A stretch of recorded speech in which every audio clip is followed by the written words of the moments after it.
श्री गोपाळ कृष्ण भगवान की जय। लीळा नंबर 125।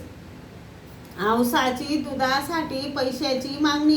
एके दिवशी कोणता तरी सण होता। त्या दिवशी औसाला भिक्षेत पुरणपोळ्या आल्या होत्या।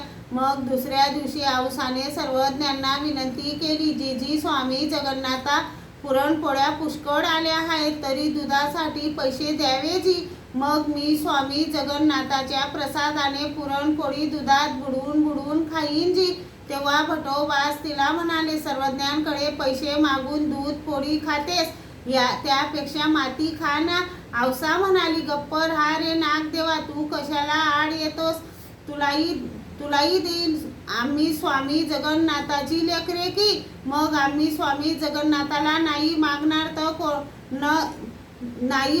तर कोणाला मागणार? सर्वज्ञ म्हणाले, वानऱ्या नायकाला दुधासाठी पैसे द्यावो। मग भट्टोबासांनी पैसे दिले। औसाने दूध आणले। मग दूध आणि पुरणपोळीचे पोटभर जेवण केले। श्री गोपाळ कृष्ण भगवान